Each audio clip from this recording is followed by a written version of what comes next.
Shalom, selamat siang dan salam sejahtera untuk kita semua. Perkenalkan, saya Natalia Ernanda Harista dengan nomor induk mahasiswa 241011158. Saya dari kelas PKK 1 semester 1. Di video kali ini, saya akan menjelaskan resume pertemuan yang ke-6, yaitu tugas ilmu sosial dasar. Pertemuan ke-6 ini membahas struktur sosial. Struktur sosial adalah pola-pola organisasi dan hubungan yang mengatur interaksi individu dan kelompok dalam masyarakat. Ini mencakup berbagai komponen yang menentukan bagaimana kekuasaan, status, dan peran bagi peserta serta individu dalam berinteraksi satu sama lain. Struktur sosial memberikan kerangka kerja dan memungkinkan masyarakat berfungsi secara teratur dan struktur. Komponen-komponen struktur sosial. Yang pertama, status sosial. Status sosial adalah posisi atau peranan yang dimiliki oleh seorang dalam struktur sosial, yaitu seringkali menentukan hak dan kewajiban serta bagaimana individu dipandang oleh orang lain. Contohnya, sebagai anak, orang tua, pelajar, dan pekerja atau pemimpin. Yang kedua, peranan sosial. Peran sosial adalah perilaku yang diharapkan dari seseorang berdasarkan status sosial mereka. Yang ketiga, kelas sosial. Kelas sosial adalah pembagian masyarakat berdasarkan stratifikasi sosial yang biasanya terkait dengan faktor ekonomi, pendidikan, dan kekuasaan. Yang keempat adalah kelompok sosial. Kelompok sosial adalah kumpulan individu yang saling berinteraksi dan memiliki rasa kebersamaan atau identitas yang sama. Yang kelima, institusi sosial. Institusi sosial adalah struktur dan mekanisme sosial yang mengatur perilaku dan interaksi individu dalam masyarakat. Selanjutnya, yang keenam, nilai dan norma sosial. Norma sosial adalah aturan atau pedoman yang mengatur perilaku dalam masyarakat. Sedangkan nilai sosial adalah keyakinan atau prinsip yang dianggap penting oleh masyarakat. Keduanya membantu mengarahkan dan mengatur interaksi sosial. Fungsi struktur sosial. 1. Mengatur interaksi sosial. Struktur sosial membantu bagaimana individu berinteraksi satu sama lain, memastikan bahwa hubungan sosial berlangsung dengan cara yang teratur dan sesuai dengan harapan masyarakat. Yang kedua, menjaga keteraturan dan stabilitas.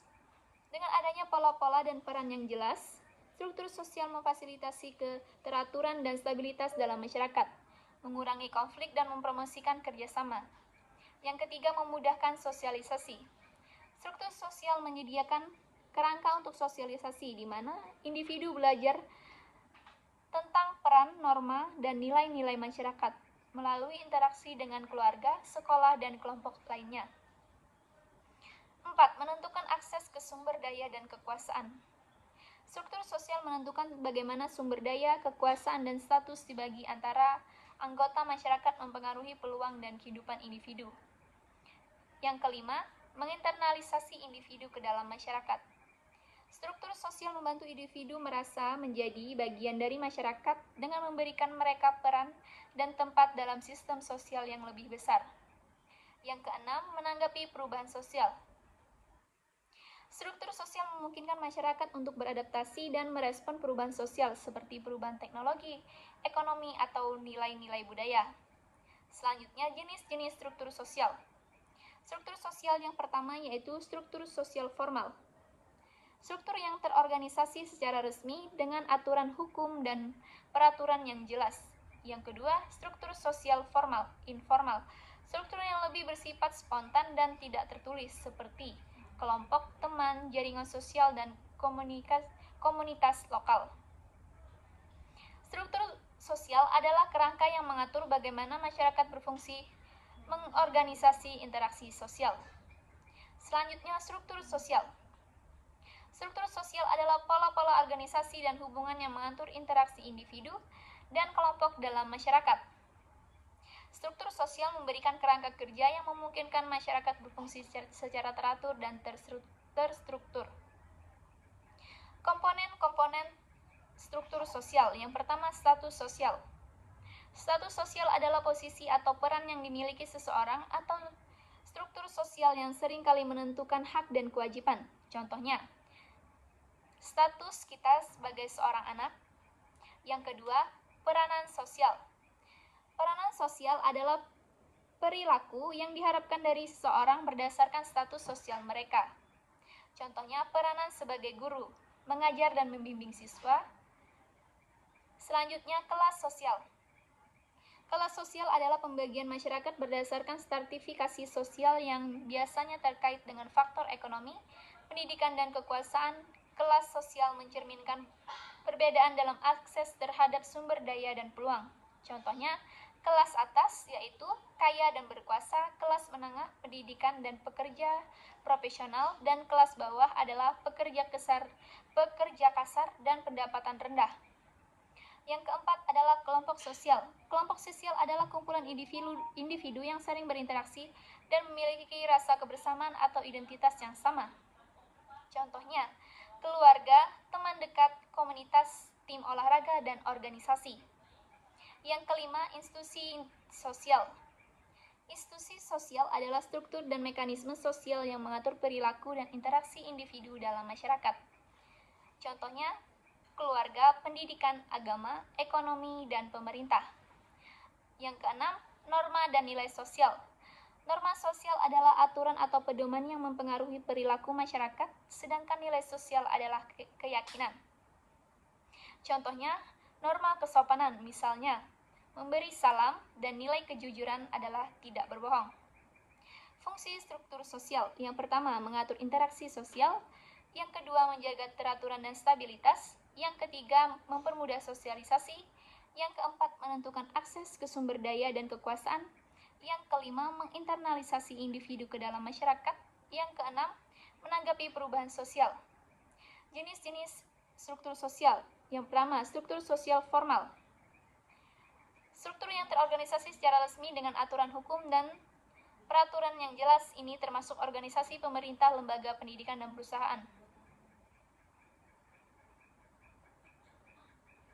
Yang kedua, struktur informal. Struktur yang lebih bersifat spontan dan tidak tertulis seperti kelompok teman, jaringan sosial, dan komunikasi sosial. Struktur sosial adalah kerangka yang mengatur bagaimana masyarakat berfungsi, mengorganisasi interaksi sosial, dan membagi peran serta sumber daya. Lapisan sosial, stratifikasi, dan mobilitas sosial. Pertama, lapisan sosial.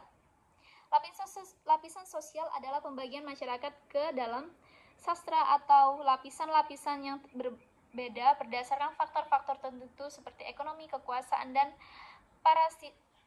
partisio. Yang selanjutnya, ciri-ciri lapisan sosial. Yang pertama, hierarkis. Lapisan sosial biasanya bersifat hierarkis serta dengan memiliki tingkat kekuasaan, kekayaan, dan prestasi yang berbeda. Perbedaan dalam akses. Lapisan sosial mencerminkan perbedaan dalam akses terhadap sumber daya, peluang, dan hak-hak sosial. Yang ketiga adalah tersusun. Masyarakat dapat memiliki beberapa lapisan sosial yang beragam, yang masing-masing memiliki karakteristik dan posisi yang berbeda. Selanjutnya, contoh lapisan sosial. Kelas atas, individu atau kelompok yang memiliki kekayaan, kekuasaan, dan prestasi tinggi seperti pengusaha besar, politis, dan anggota keluarga kerajaan. Kedua, kelas menengah, individu atau kelompok yang memiliki tingkat pendidikan dan pendapatan yang baik, serta profesional, pegawai negeri, atau pengusaha kecil. Selanjutnya, kelas bawah, individu atau kelompok dengan pendapatan rendah dan akses terbatas ke sumber daya, seperti pekerja kasar, pengangguran, dan masyarakat miskin. Kedua, stratifikasi sosial. Stratifikasi sosial adalah sistem pengelompokan masyarakat berdasarkan kriteria tertentu yang menciptakan lapisan-lapisan yang berbeda. Selanjutnya, jenis-jenis stratifikasi sosial. Stratifikasi ekonomi, berdasarkan kekayaan atau pendapatan seperti perbedaan antara orang kaya dan miskin. Yang kedua, stratifikasi sosial, berdasarkan status sosial atau prastia seperti perbedaan antara profesi yang dihormati, seperti dokter, profesor, dan profesi yang kurang dihargai, seperti pekerja pabrik, dan pelayan. Stratifikasi politik, berdasarkan kekuasaan dan dipengaruhi oleh politik, seperti perbedaan antara pejabat pemerintah dan warga biasa. Selanjutnya, stratifikasi gender. Berdasarkan perbedaan peran dan hak antara pria dan wanita dalam masyarakat. Selanjutnya, teori stratifikasi sosial. Teori fungsi. Teori fungsi menyatakan bahwa stratifikasi sosial memiliki fungsi positif untuk masyarakat dengan memotivasi individu untuk mencapai posisi yang lebih tinggi dan memenuhi peran yang diperlukan.